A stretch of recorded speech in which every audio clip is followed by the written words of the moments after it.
নমস্কার, তাপসী রান্নাঘরে সকলকে স্বাগত। শুরু করছি নতুন একটা দিনে নতুন একটা ভিডিও। আজ আমি রান্না করব পটল মালাই রসা। তো পটলগুলোকে আমি এভাবে কেটে এরকম মাঝে ছুরি দিয়ে চিড়ে চিড়ে দিয়েছি, দিয়ে আমি 15-20 মিনিট আগে নুন আর হলুদ মেখে রেখে দিয়েছি, পটলের ভিতরে এক্সট্রা জলটা যাতে বেরিয়ে যায়। এবার পটলগুলোকে আমি ভেজে নেব। পটলগুলোকে ভাজার জন্য কড়াই বসিয়ে দিয়েছি। এবার দিয়ে দিচ্ছি আমি তেল।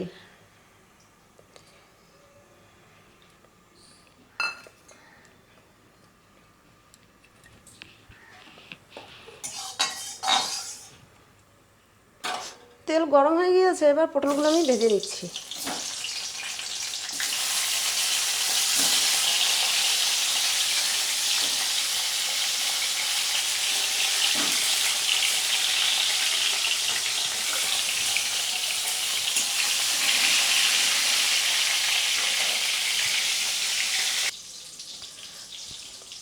পটল আমার ভাজা হয়ে গেছে, এবার আমি তুলে নিচ্ছি।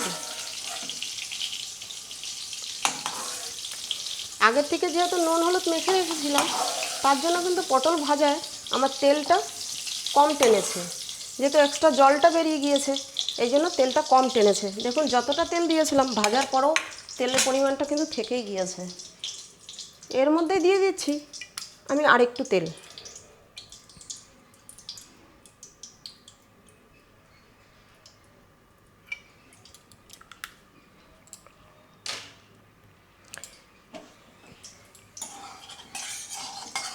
তেলের কাঁচা গন্ধ চলে গেলেই দিয়ে দেবো আমি ফোড়ন। তেলের কাঁচা গন্ধ চলে গিয়েছে, এবার দিয়ে দিচ্ছি আমি ফোড়নে দিয়ে দিচ্ছি তেজপাতা, 2টো শুকনো লঙ্কা, 2টো এলাচ, 4টে লং, 3 টুকরো দারচিনি।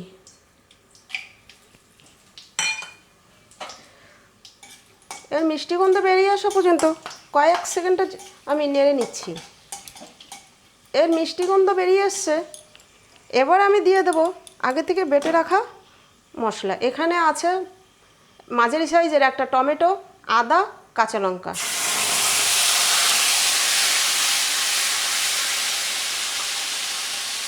এবার এটা কাঁচা গন্ধ চলে যাওয়া পর্যন্ত আমি কিছুক্ষণ কষে নিচ্ছি। এই মশলাটা কাঁচা গন্ধ চলে গিয়েছে, কাঁচা গন্ধ চলে যাওয়া পর্যন্ত আমি কষে নিয়েছি। এবার দিয়ে দিচ্ছি আমি কিছু মশলা। এখানে 1 টেবিল চামচ লাল লঙ্কার গুঁড়ো, কাশ্মীরি লঙ্কার গুঁড়ো। এখানে 1/2 টেবিল চামচ শুকনো লঙ্কার গুঁড়ো,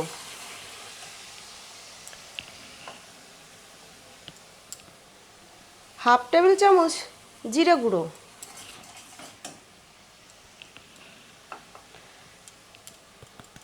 হাফ টেবিল চামচ ধনে গুঁড়ো। এই সব মশলাগুলো দিয়ে আমি এটাকে ভালো করে কষে নেব। এই মশলাটা কষার জন্য আমি দিয়ে দিচ্ছি মশলার বাটি ধোয়া জল। এটা দিয়ে আমি আস্তে আস্তে মশলাটাকে কষে নিচ্ছি। পটলের রান্না তো অনেকেই অনেক রকমভাবে খেয়ে থাকেন, আমি যেভাবে করছি এভাবে একবার করে খেয়ে দেখবেন। এই পটল রান্নাটা খেতে হয় অসাধারণ। আমি এর আগেও 2-1বার খেয়েছি, আজ আমি আবার বানাচ্ছি। পটল রান্নাটা কিন্তু নিরামিষ হলেও মানে আমিষকে হার মেনে যাবে। একদিন বানিয়ে খেলে আর মনে হবে না যে আমিষের থেকে নিরামিষটা খুব খাওয়া কষ্টকর। মশলাটা আমার মোটামুটি কষা হয়েই আসছে। এখন আমি দিয়ে দেবো সামান্য চিনি। যেহেতু এটা টমেটো দেওয়া আছে, তার টকটা ব্যালেন্স করার জন্য এই চিনিটা আমাকে দিতে হচ্ছে। কেউ যদি চিনি দিতে অপছন্দ করেন তাহলে এটা স্কিপ করে যাবেন।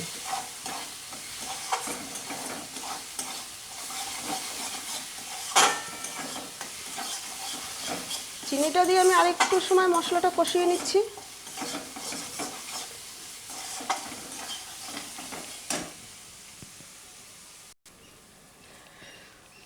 মশলাটা কষা হয়ে এসছে, আর একটু মশলা কষা হয়ে এসছে, মশলার সুন্দর গন্ধ আর তেল ছেড়ে এসছে, তার মানে মশলা কষা আমার কমপ্লিট। এবার দিয়ে দেব আমি মালাই দুধ বা নারকেল দুধ। এই রান্নাটা করাটা খুবই সহজ, কিন্তু খেতে হয় খুব টেস্টি।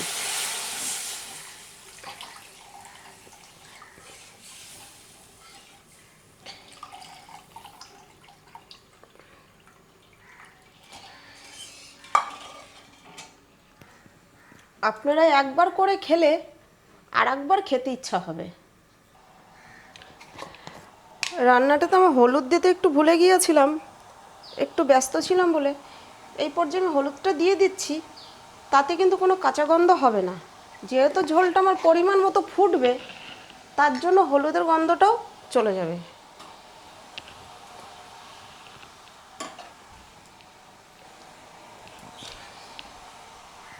এর আগেও আমার একবার এরকম হয়েছিল, তখন আমি দিয়ে দেখেছি, কোনো অসুবিধা হয় না। হলুদটা দিয়ে আমি ভালো করে এবার মিশিয়ে দিচ্ছি। এবারে এটাকে ফুটতে দেবো আমি 15 থেকে 20 মিনিট, মাঝারি আছে। তারপরে আমি পটলগুলো দেব।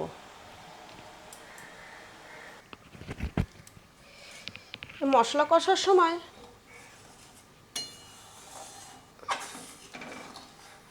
কষার সময় কিন্তু আমি নুন অ্যাড করিনি। এখন আমি দিয়ে দেব পরিমাণ মতো নুন।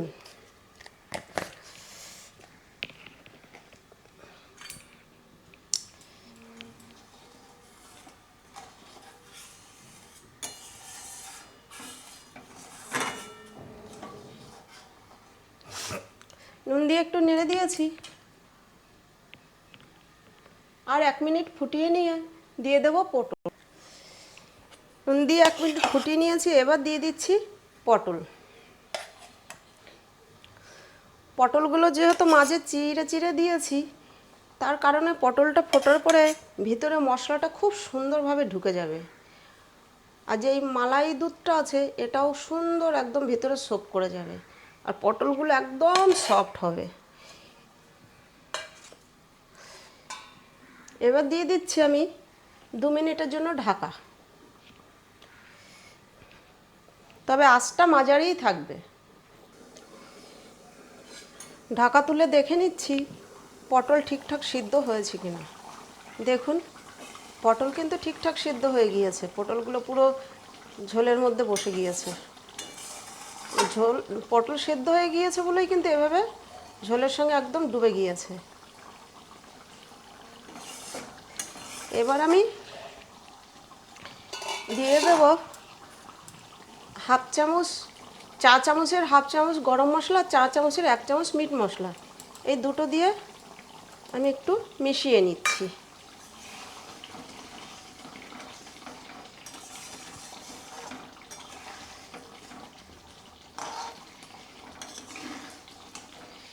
পটলের ভিতরে এই জুসটা কিন্তু খুব সুন্দর ঢুকেছে।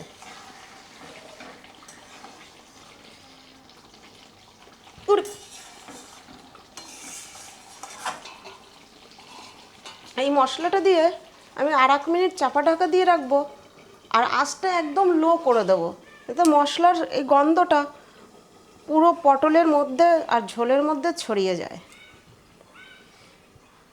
বা মিশে যায়। 1 মিনিট হয়ে গিয়েছে, আমি ঢাকা তুলে দেখে নিচ্ছি। এই দেখুন, তবে যতক্ষণ আমি ঢাকা দিয়ে এই পটল দেওয়ার পরে যতক্ষণই ঢাকা দিয়ে রেখেছিলাম পটল সেদ্ধ হওয়ার জন্য, তার মাঝে মাঝে কিন্তু আমি একবার করে নেড়ে দিয়েছি। আর এটা বারে বারে একটু নেড়ে দিতে হবে, তার কারণ এটার মধ্যে যেহেতু নারকেল দুধ আছে, নিচে হয়তো লেগে যেতে পারে, আর লেগে গেলেই এর টেস্টটা পুরো নষ্ট করে দেবে।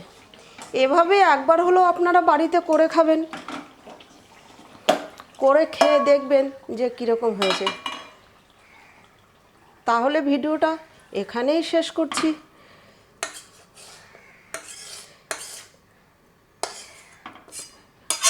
ভালো লাগলে আমাকে কমেন্ট করবেন, লাইক করবেন। ফিরে আসব নতুন একটা ভিডিও নিয়ে নতুন একটা দিনে।